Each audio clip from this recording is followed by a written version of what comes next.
சாதா ஹெம்மிங் சொல்லி கொடுத்தேன். இன்றைக்கி பாருங்கள் செகண்ட் ஹெம்மிங்கு. இது வந்து வெரி சேஃப்டி. நம்ம சாதா ஹெம்மிங் வந்து கிட்ட பண்ணால் கூட நம்மளால் வந்து ஒன்றை பிடிச்சி இழுத்தோன்னா மொத்தம் வந்துடும். இந்த மாதிரி 2 மடிப்பு மடிச்சுக்கோங்க. இதை பாருங்கள், இதை இப்படி வச்சுக்கோங்க. இந்த த்ரெட்டை இங்கே வைங்க. இதுக்கு மேலே கொஞ்சம் தள்ளி, ஃபஸ்ட்டு ஹெம்மிங்கன்னா இன்னும் கிட்ட பண்ணணும். இந்த ஓரத்தில் எடுத்து இந்த நூலை இழுத்து இப்படி போகணும். இது பேர் இங்கிலீஷில் நாட் ஹெம்மிங், தமிழில் முடிச்ச ஹெம்மிங். இதை பண்ணோன்னா நூல் உனக்கு கட் பண்ணால் கூட இது மட்டும்தான் கட் ஆகும், அடுத்த ஸ்டிச்சு வந்து பாதிக்காது. ஆனால் சாதா ஹெம்மிங் பண்ணோன்னா ஒரு உருவுனோன்னா மொத்தம் வந்துடும். அதனால் இது பேர் முடி ஹெம்மிங். இது பாருங்கள், த்ரெட்டை இப்படி வச்சுக்கோங்க. இதுக்கு மேலே நீடில் வச்சு எட்ஜில் எடுத்துக்கோங்க.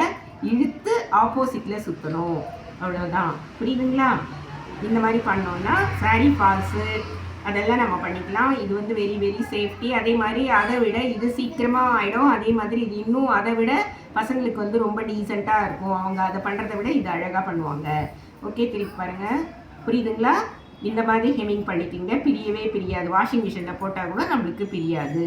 ஓகே, லைக் பண்ணுங்கள், ஷேர் பண்ணுங்கள், சப்ஸ்கிரைப் பண்ணுங்கள். Thank you students.